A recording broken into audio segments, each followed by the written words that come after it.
Hello दोस्तों, स्वागत करते हैं अपने study channel study with H direct P. आज हम बायोलॉजी का पाचन तंत्र जो हमने पहले वाले पार्ट में देखा था, वही पार्ट हम आगे क्या करने जा रहे हैं, दोबारा से कंटिन्यू करने जा रहे हैं। ठीक है, इसमें क्या है, हमने उस पार्ट में आमाशय तक पढ़ रखा था। अब आगे आमाशय की कुछ बेसिक जानकारी जानेंगे। जैसे हमारा जो भोजन है वो आमाशय में 4 घंटे तक रहता है। 4 घंटे तक क्या रहता है, भोजन हमारा यहाँ पर रहता है। भोजन रहता है आमाशय में। हमने पढ़े थे आमाशय के 4 प्रकार पढ़े थे हमने। पहले वाले पार्ट में हमने आमाशय के 4 प्रकार पढ़े थे। उसमें कौन से पढ़े थे, कार्डियक, दूसरा कौन सा पढ़ा था, फंडिक, और तीसरा पढ़ा था हमने शेषाग्र, और एक पढ़ा था जठर रस जिससे निकलते थे वो वाला पार्ट। ठीक है, एक पढ़ा था हमने शेषाग्र।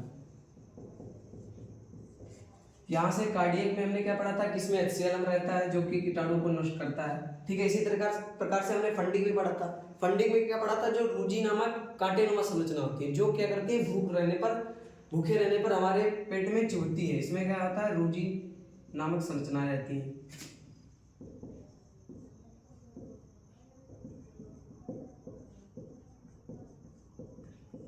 और आगे जठर रस में हमने क्या पढ़ा था कि इसमें 3 प्रकार से जो है एंजाइम निकलते हैं। पहला कौन सा निकलता है, रेनिन, दूसरा पेप्सिन, और तीसरा जठर लाइपेज।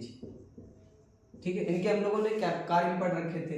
रेनिन क्या करता है, जो दूध में केसीन प्रोटीन पाया जाता है, केसीन प्रोटीन,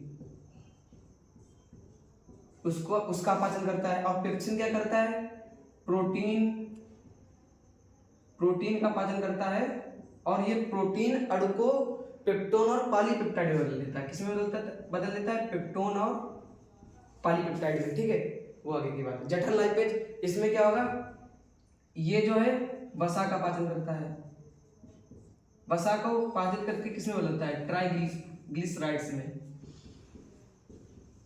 ग्लिसराइड्स में। ओके, अब आगे इतना तो हम लोग पढ़ चुके थे। शेषाग्र में कुछ नहीं था, शेषाग्र केवल शेष भाग था जो इन तीनों को छोड़कर जो शेष रहता है वो वाला भाग। ठीक है, अब हम देखेंगे कि आमाशय जो है वो एक म्यूकस की परत का बना होता है। अब जैसे हमारे लोगों के मन में क्वेश्चन उठा चाहिए कि जो हम लोगों ने पढ़ा होगा कि HCl एक प्रबल अम्ल है। ये कैसा अम्ल है, प्रबल अम्ल है। और हम लोगों ने पढ़ा है केमिस्ट्री वगैरह में, जिसमें भी पढ़ा होगा कि प्रबल अम्ल क्या है, हमारे त्वचा को जो है नुकसान पहुंचाता है या फिर किसी भी अंग को नुकसान पहुंचाता है। लेकिन ये हमारे पेट में रहते हुए भी हमारे मतलब आमाशय को क्यों नुकसान पहुंचाता, तो उसका रीजन ये है कि जो ये म्यूकस नामक परत होती है, ये किसकी बनी होती है, ये क्षारीय परत होती है या क्षार की बनी होती है। ठीक है, ये क्षारीय परत होती है और ये एक अम्ल है। ये दोनों क्या कर देते हैं, आपस में क्रिया करते हैं और उदासीनीकरण, इन दोनों के मिलने से उदासीनीकरण क्रिया होती है, जिससे क्या होता है कि अम्ल का प्रभाव जो है कम हो जाता है, जिससे हमारा जो आमाशय है ये सुरक्षित रहता है HCl अम्ल से। ठीक है, अब क्या पढ़ेंगे कि जो आमाशय से भोजन है, आमाशय से जो भोजन है वो काइम के रूप में हमारी छोटी आंत में जाता है। आमाशय से भोजन किसके रूप में जाता है, काइम के रूप में छोटी आंत में जाता है। और हमने क्या पढ़ा था कि जो ग्रास नली होती है उससे जो भोजन आमाशय में आता है उसे क्या कहते हैं, बोलस। और यहाँ पर क्या है, काइम के रूप में भोजन जाएगा हमारी छोटी आंत में। अब हम पढ़ेंगे छोटी आंत के बारे में। अब हम क्या सीखेंगे आगे, आमाशय के बाद छोटी आंत। ठीक है, छोटी आंत ये छोटी होती है लेकिन लंबाई में क्या होती है, बड़ी होती है, लगभग 4.5 मीटर की। ये जो छोटी आंत की लंबाई होती है वो कितनी होती है, 4.5 मीटर की लगभग में। ठीक है, ये लेकिन बड़ी आंत से बड़ी होती है। अब इसमें देखेंगे कि मतलब इसके प्रमुख अंग कौन कौन से, क्या क्या होता है इसमें। तो इसमें हमारे 2 प्रकार के जो अंग होते हैं वो क्या करते हैं, एंजाइम को स्रावित करते हैं, ठीक है, एंजाइम को। उसमें हमारे कौन कौन से, पहला हम पढ़ेंगे अग्न्याशय,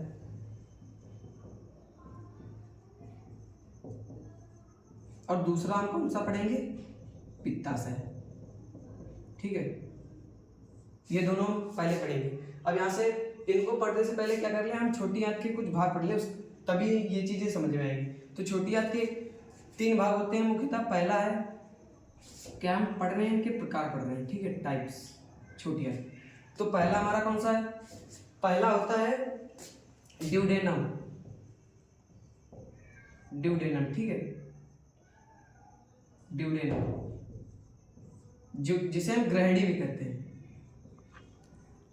और ग्रहणी साथ में क्लियर भी करते चलते हैं। जो ड्यूडेनम होती है जिसे ग्रहणी कहते हैं, ये ग्रहणी हमारे शरीर में सी आकार की संरचना का होता है, सी आकार की संरचना का होता है। ओके, यहां से जो ड्यूडेनम होती है वो सी आकार की संरचना का होता है। इसमें क्या होता है, जो हमारा पित्ताशय होता है वो ड्यूडेनम में ही अपना मतलब पित्ताशय जो पित्तरस निकलता है वो ड्यूडेनम ग्रहणी में ही आकर में भोजन में मिलता है। मतलब ग्रहणी में ही पित्तरस स्रावित होता है और भोजन को क्या करता है, अम्लीय से क्षारीय बनाता है। वो क्यों बनाता है, क्योंकि जो छोटी आंत होती है वो क्या करती है, अम्लीय भोजन को पचाने में असमर्थ होती है। वो क्या करती है कि वो केवल क्षारीय भोजन पचाती है। इसीलिए जो पित्ताशय होता है ये भोजन को क्या करता है, क्षारीय बनाता है। ये पित्ताशय का पहला कार्य हो गया। अब दूसरा पढ़ते हैं। और एक साथ इसमें क्या है, ग्रहणी जो पहले ड्यूडेनम होती है ये 2 प्रकार के हार्मोन्स भी स्रावित करती है। 2 प्रकार के क्या करती है, हार्मोन स्रावित करती है।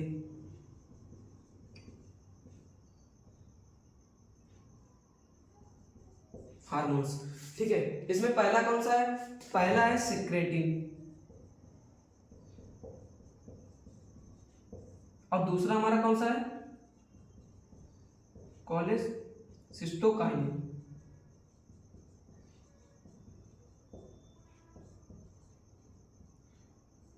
कोलेसिस्टोकाइनिन, ठीक है। अब इन हार्मोन्स का कार्य क्या है, मतलब जो ड्यूडेनम 2 प्रकार के हार्मोन स्रावित करती है, इनका कुछ ना कुछ कार्य होगा तभी तो स्रावित करती है। जो सिक्रेटिन है, सिक्रेटिन हार्मोन क्या करता है, अग्न्याशय से एंजाइम स्रावित करने के लिए इसे उत्तेजित करता है। अग्न्याशय होता है उसे क्या करता है, एंजाइम स्रावित करने के लिए उत्तेजित करता है। एंजाइम जो है स्रावित करने के लिए क्या करता है, उत्तेजित करता है, करने के लिए उत्तेजित करता है।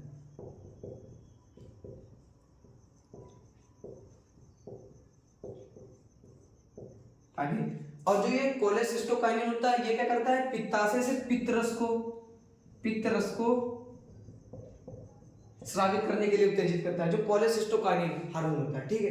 अब आगे देखते हैं कि इसमें दूसरा पार्ट कौन सा है। दूसरा पार्ट हमारा है इलियम। इलियम से पहले हमारा जेजुनम आता है, जो क्या करता है, भोजन को मतलब जैसे ये मान लो हमने छोटी आंत बनाई, ठीक है, कुछ इस तरीके से। यहां पर मान लेते हैं हमारी कुछ सी आकार की, ये क्या हो गई हमारी ग्रहणी, ठीक है। और जो इसका ग्रहणी और जो हमारा लास्ट पार्ट है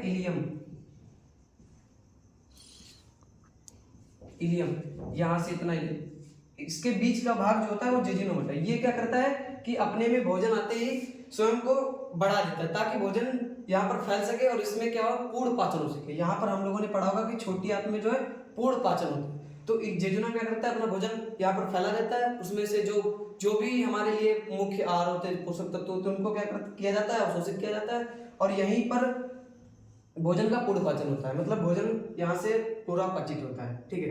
अब इलियम में क्या होता है, इलियम का जो मेन कार्य है वो क्या है कि ये प्रोटीन होती है। प्रोटीन को क्या करता है, एमिनो एसिड में बदलता है। अब प्रोटीन वो कौन सी होती है, वो प्रोटीन का जो भाग होता है वो पेप्टॉइड होती है, पेप्टाइड, ठीक है। इसको क्या करता है, किसमें कन्वर्ट करता है, एमिनो एसिड में। तो इस तरीके से हम क्या समझ सकते हैं कि जो प्रोटीन का पूरा पाचन है वो कहाँ होता है, इलियम में होता है, ठीक है। इसको किसमें कन्वर्ट करता है, एमिनो एसिड में, एमिनो अम्ल में, इलियम में पूरा पाचन होता है। और इसी का जो एक विली नामक भाग होता है वो क्या करता है, भोजन का अवशोषण, भोजन का अवशोषण करता है। ठीक है, इतना है, ये इनके पार्ट है। ड्यूडेनम क्या है, घरेडी का आकार, सिराकार की संरचना होती है। जेजुनम भोजन को फैलाता है स्वयं में, और इलियम क्या करता है, प्रोटीन के पेप्टाइड अणु को एमिनो अम्ल में बदलता है, और बिली क्या करता है, भोजन का अवशोषण, जो कि भाग होता है इसी का। अब हम देखते हैं अग्न्याशय और पित्ताशय, इनमें क्या है, अग्न्याशय। अब यहाँ से क्या करेंगे हम, इसमें निकलने वाले एंजाइम पढ़ेंगे। पहला कौन सा है, अग्न्याशय जो है एंजाइम निकालता है। अग्न्याशय जो है 3 प्रकार के एंजाइम स्रावित करता है, 3 प्रकार के एंजाइम को क्या करता है, स्रावित करने का कार्य कौन करता है, हमारा अग्न्याशय। ठीक है, हमने क्या पढ़ा था कि जो ड्यूडेनम होता है उसमें से निकलने वाला एक हार्मोन जो कि सेक्रेटिन होता है, वो अग्न्याशय को क्या करता है, उत्तेजित करता है। अग्न्याशय को उत्तेजित करता है एंजाइम स्रावित करने के लिए। 3 प्रकार के एंजाइम पढ़ेंगे, वो कौन कौन से, इसको याद रखने की एक ट्रिक होती है, जो कि कौन सी होती है, लैट या एलएटी, जो भी पढ़ना चाहे। ठीक है, तो यहाँ से पहला है एल, इसमें कौन होता है, लाइपेज। ठीक है, दूसरा कौन सा है, ए, ये हमारा होता है एमाइलेज, और तीसरा होता है टी, टी मतलब ट्रिप्सिन या लिख सकते हैं, ट्रिप्सिन या ट्रिप्सिन, कहीं भी ट्रिप्सिन लिखा होता है, कहीं भी ट्रिप्सिन। ठीक है, अब इनका कार्य पढ़ते हैं क्या क्या होता है। जो ट्रिप्सिन होती है, ट्रिप्सिन जो है ये एंजाइम क्या करता है, हमने पढ़ा था आमाशय में जो पेप्सिन होता है, पेप्सिन एंजाइम वो क्या करता है कि प्रोटीन को पाचन करता है, पेप्टोन में बदलता है और पॉलीपेप्टाइड में बदलता है। और यहाँ से जो ट्रिप्सिन है ये पेप्टोन्स अणु को किसी में बदलेगा, जो पेप्टोन्स है, मतलब प्रोटीन का ही पार्ट है पेप्टोन्स, इसको कन्वर्ट करता है पेप्टाइड में, कन्वर्ट करता है। ठीक है, ये पेप्टाइड प्रोटीन का ही पेप्टाइड अणु है, ये पेप्टाइड आगे जाकर हमारा इलियम में जाता है, और इलियम में क्या होता है, इसका पाचन होता है पूरी तरीके से, एमिनो एसिड में जो है पेप्टाइड कन्वर्ट किया जाता है। ठीक है, कहाँ किया जाता है, इलियम में, जो कि छोटी आंत का सबसे लास्ट भाग होता है। ठीक है, आगे देखते हैं एमाइलेज। एमाइलेज क्या होता है, ये हमारा है जो क्या करता है, वसा का पाचन,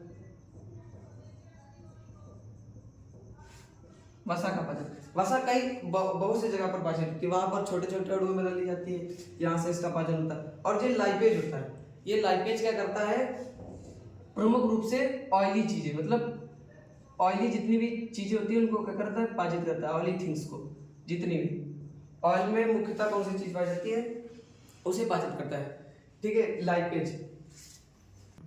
ठीक है, यहाँ से याद रखना कि ज्यादातर गलतियां हो जाती है ऑयली, ऑयल में, ये चीज याद रखना ट्रिक के स्वरूप में, कि जो ऑयल में होता है हमेशा वसा पाया जाता है, तो वसा का पाचन कौन करेगा, लाइपेज, और ये जो एमाइलेज करता है वसा का पाचन ना करके किसका करेगा, स्टार्च का पाचन।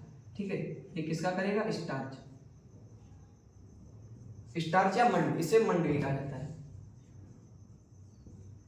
ये हमने क्या पढ़े, अग्न्याशय के 3 प्रकार के एंजाइम, इसे स्रावित करने का कार्य कौन करता है, ये कभी क्वेश्चन भी पूछा जा सकता है कि इसे स्रावित करने वाला हार्मोन कौन सा होता है, जो कि हमारा कौन सा, सेक्रेटिन। इसमें 3 प्रकार के एंजाइम होते हैं, पहला है लाइपेज, एमाइलेज, ट्रिप्सिन क्या करता है, पेप्टोन अणु को पेप्टाइड में बदलता है, एमाइलेज क्या करता है, स्टार्च या मंड का पाचन करता है, लाइपेज क्या करता है, ऑयली चीजें, जैसे ऑयली में क्या बन जाता है, वसा, तो वसा का पाचन करेगा। ठीक है, अब आगे देखते हैं पित्ताशय।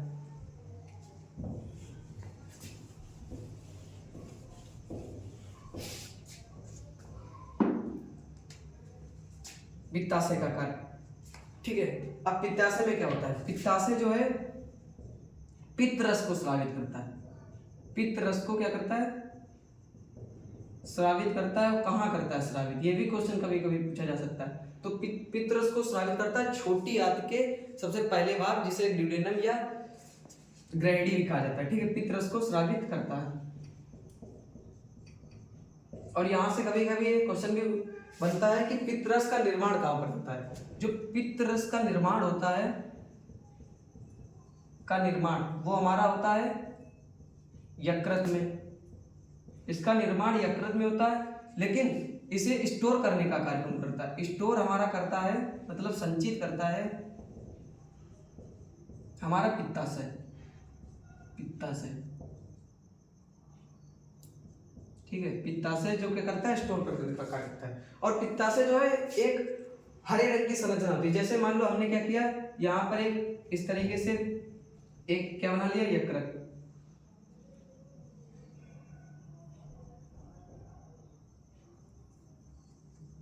यकृत, ठीक है। तो यहाँ पर क्या होती है, यहाँ पर एक हरे रंग की संरचना होती है जिसे क्या कहते हैं, पित्ताशय। ये हमारी कौन सी हो गई, पित्ताशय, हरे रंग की। ये हमारा कौन सा है, यकृत। पित्ताशय जो हरे रंग की संरचना होती है या फिर अंग होता है हमारे से पाचन तंत्र में, ठीक है। स्टोर करने का कार्य पित्ताशय करता है। अब देखते हैं जो इसका कार्य होता है। जो पित्त रस होता है वो अम्लीय भोजन को, अब हमारा अम्लीय भोजन कहाँ से आया, ये भी क्वेश्चन हो सकता है। तो अम्लीय भोजन हमने पढ़ा था कि जो आमाशय है उसका पहला भाग वो क्या करता है, उसमें HCl अम्ल पाया जाता है, कार्डियक, वो क्या करता है, भोजन को अम्लीय करता है। अब यहाँ आएगा तो ये पित्ताशय होता है क्षारी, तो ये क्या करता है, भोजन को क्षारी करने का कार्य करता है।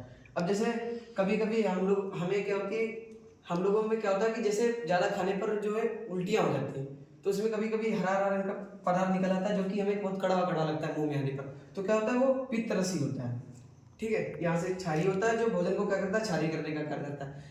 अब इसका पीएच मान कितना होता है, ये भी क्वेश्चन उठ सकता है कि इसका पीएच मान कितना होता है। तो इसका पीएच मान होता है जो 8, इसका पीएच मान 8 होता है। अब इससे भी कुछ एंजाइम्स निकलते हैं, उनको सीखेंगे इसमें कौन से एंजाइम होते हैं। पित्तरस मुख्य रूप से, पित्तरस क्या करता है, मुख्य रूप से वसा का पाचन करता है, मुख्य रूप से वसा का पाचन करता है।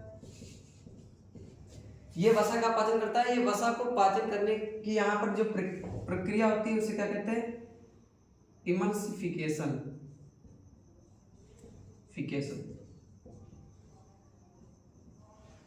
ये है वसा को पाचन करने की क्रिया। ये एक चीज याद रखना, जो पित्ताशय होता है ये एंजाइम नहीं होता है। हमने कह दिया था कि इसमें एंजाइम होते हैं, लेकिन ये एंजाइम नहीं होता है। ये क्या करता है, एंजाइम ना होकर भी पाचन का कार्य करता है। ये भी क्वेश्चन आ सकता है कि जो ऐसा कौन सा हमारा मतलब अंग है या को शामिल होने वाला पार्ट है जो क्या होता है, एंजाइम ना होकर भी हमारा पाचन का कार्य करता है, तो वो कौन सा हमारा, पित्तरस, ठीक है। इसे उत्तेजित करने वाला हार्मोन कौन सा होता है हमारा, कोलेसिस्टोकाइनिन। अब आगे देखते हैं, बढ़िया।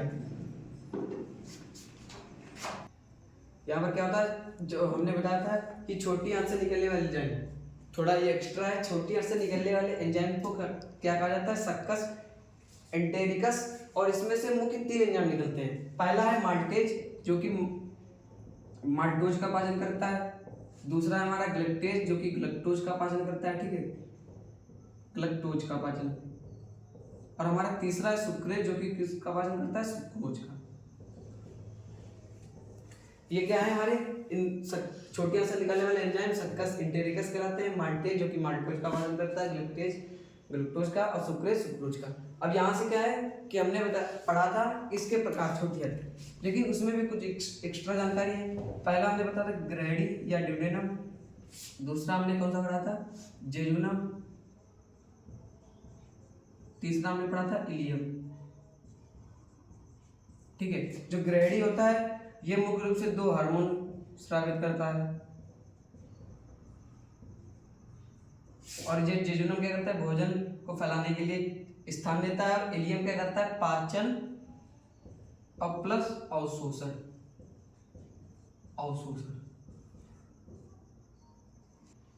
जो ग्रैडी क्या करता है, 2 हार्मोन, जेजुनम जगह फैलाने के लिए, भोजन को फैलाने के लिए जगह देता है, इलियम पाचन और अवशोषण करता है। अब यहाँ से क्वेश्चन उठता है कि अवशोषण एक किन किन चीजों का करता है। तो हमने बताया था सबसे पहले वीडियो में जो चालू किया था उसमें बताया था कि कुछ चीजों का पाचन नहीं होता, जैसे जल, विटामिन इत्यादि छोटे छोटे जो अणु होते हैं उनका पाचन होता है। तो यहाँ से जल का अवशोषण यहाँ ना होकर कहाँ होता है, बड़ी आंत में। लेकिन जो अन्य चीजें जैसे विटामिन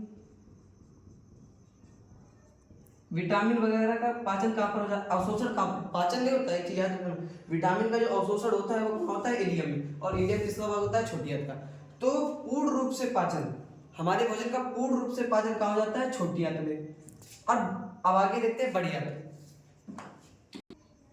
अब क्या सीखेंगे, बड़ी आंत। बड़ी आंत के बारे में, जो बड़ी आंत होती है इसको हम टिक भाषा में क्या कहते हैं, कोलन,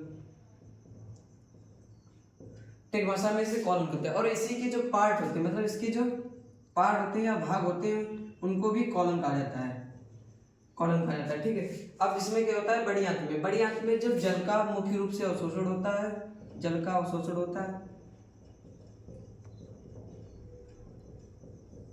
और यहाँ पर क्या होता है कि जो जैसे हमने क्या किया कि जो भोजन को पूरी तरीके से पचा लिया, तो यहाँ पर जो पचित भोजन होता है उसे क्या कहा जाता है, काइल। ठीक है, पचित भोजन को कहा जाता है काइल, और काइल को जो है पीला रंग देने के लिए, हमारे जो कि मल के रूप का होता है, इससे पीला रंग देने के लिए जो है इसमें एक बिलिरुबिन नामक लिक्विड पाया जाता है। बिलिरुबिन नामक क्या पाया जाता है, लिक्विड। बिलिरुबिन नामक लिक्विड पाया जाता है जो क्या करता है, इसे पीला करता है। और ये लिक्विड निकलता कहाँ से, यकृत से निकलता है। ये लिक्विड जो है यकृत से निकलता है। ठीक है, यकृत से जो क्या करता है, मल को हमारे पीला करता है। अब इसके जो है बड़ी आंत के भाग कौन कौन से हैं। बड़ी आंत में क्या होता है, एक चीज यहाँ से देखना कि जो ये छोटी आंत है चित्र में, ठीक है, ये छोटी आंत है। छोटी आंत में जो बड़ी आंत का सीकम वाला भाग होता है, उसमें क्या होता है, छोटी आंत जो है बड़ी आंत से क्या होती है, मिलती है, जो कि सबसे निचला भाग होता है। और यहाँ से जो अपेंडिक्स होता है, ये हमारा एक अवशेषी अंग है। जिस तरीके से हमारे क्या है, कड़पल्लव भी एक अवशेषी अंग है, इसी तरीके से ये भी एक अवशेषी अंग है। ये आने वाले समय में क्या हो सकते हैं, नष्ट हो सकते हैं। ये कड़पल्लव, ये अपेंडिक्स, इसी तरीके से और भी है। और इसके भाग कौन कौन से, ascending colon, transverse colon, descending colon, sigmoid colon. ठीक है, इनके सभी के कार्य क्या होता है कि मुख्य रूप से जल का अवशोषण करता है पूरे में। और क्या होता है, यहाँ से भोजन आकर ये हमारा जो रेक्टम होता है, मलाशय में, रेक्टम, इसमें क्या हो जाता है, स्टोर हो जाता है मलाशय में आकर। और एक निश्चित समय में क्या हो जाता है, गुदा द्वारा क्या होता है, हमारे शरीर से बाहर निकाल दिया जाता है। ठीक है, इस तरीके से हमारे पाचन तंत्र के बारे में जो है पार्ट जो खत्म हो गया है। अब यहाँ से हम थोड़ा एक्स्ट्रा जानकारी देखते हैं। पाचन के चरण होते हैं, जो पांच जो है चरण मुख्य रूप से होते हैं। एक चीज याद रखना, जो हमारी आहार नाल होती है, आहार नाल मतलब मुंह से लेकर गुदाद्वार तक, ये क्या होता है कि जो शाकाहारी जंतु होते हैं, शाकाहारी जंतु जो कि सेलुलोज वगैरह को खाते हैं, उनमें जो है आहार नाल बड़ी होती है। बड़ी क्यों होती है, क्योंकि जो उसका पाचन होता है वो थोड़ा कठिन होता है, सेलुलोज का पाचन करना थोड़ा कठिन होता है।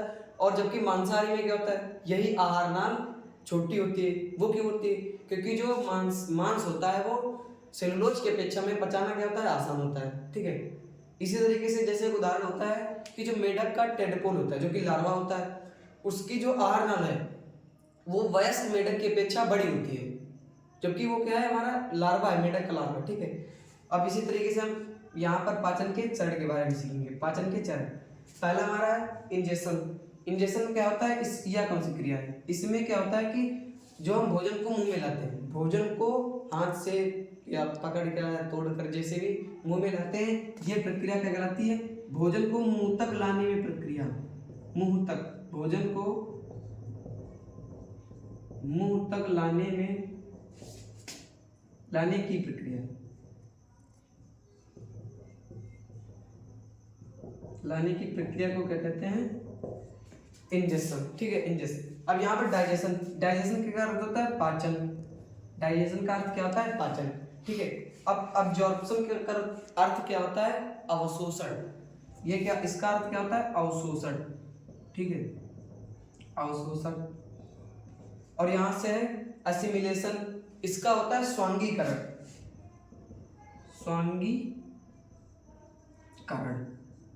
ओके।